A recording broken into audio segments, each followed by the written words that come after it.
ამბები სამეგრელოს შუაგულიდან. მთავრობამ ქუთაისის ჰუალინგის თავისუფალი ინდუსტრიული ზონის შექმნის შესახებ დადგენილება მიიღო საბერძნეთის სასამართლომ ხელისუფლებას ახალაიას ექსტრადირებაზე ისევ უარი უთხრა ამ და სხვა სიახლეებზე რამდენიმე წამში. რადიო ათინეთის საინფორმაციო სამსახური განაგრძობს პირდაპირ ეთერში მუშაობას ახალ ამბებს 15 საათზე მარიამ შარანგია გაგაცნობთ. მთავარი პროკურატურა აცხადებს, რომ საბერძნეთის სასამართლოს ზედა ინსტანციამ დათა ახალაიას ექსტრადირებაზე უარი პროკურატურისთვის უცნობი მასალის საფუძველზე თქვა. ამასთან დაკავშირებით საგანგებო განცხადება მთავარმა პროკურატურამ მას შემდეგ გაავრცელა, რაც ახალაიას ექსტრადირებაზე უარის შესახებ გახდა ცნობილი. როგორც განცხადებაში აღნიშნული, პროკურატურისთვის უცნობია გარემოებები, რომლებიც მხედველობაში მიიღო საბერძნეთის რესპუბლიკის უზენაესმა სასამართლომ ახალაიას საქართველოში ექსტრადიციის დაუშვებლობის შესახებ გადაწყვეტილების მიღების დროს. განცხადება იწყება იმით, რომ 2015 წლის 24 აპრილს საბერძნეთის რესპუბლიკის უზენაესმა სასამართლომ ძალაში დატოვა პატრეს სააპელაციო სასამართლოს გადაწყვეტილება დავით ახალაიას საქართველოში ექსტრადიციის დაუშვებლობის შესახებ.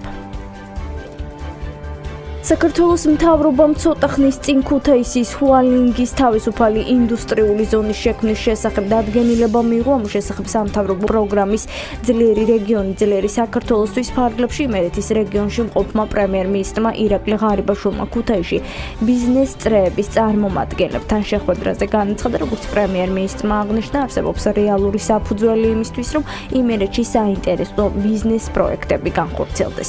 მისივე თქმით, დღეისთვის ამ რეგიონში მიმდინარე საინვესტიციო პროექტების ჯამური ღირებულება 29 მილიონამდე ლარია. გამოშვებას დღის სხვა სიახლეებით განვაგრძობ. უკრაინაში დაღუპული ქართველი სამხედროს გიორგი ჯანელიძის ცხედარი თბილისში ჩამოასვენის. ჯანელიძის ცხედარს საერთაშორისო აეროპორტში ნათესავებით დახვდნენ, აეროპორტში იმყოფებოდნენ თავისუფალი ზონის წევრებიც. სამშობლოში ჩამოსვენებამდე ცხედარს სამოქალაქო პატივი კევის ცენტრში მიაგეს. სამგლოვიარო ცერემონიას კევში საქართველოს ყოფილი პრეზიდენტი მიხეილ სააკაშვილი, დაღუპული სამხედროს თანამებრძოლები და უკრაინის მოქალაქეები ესწრებოდნენ.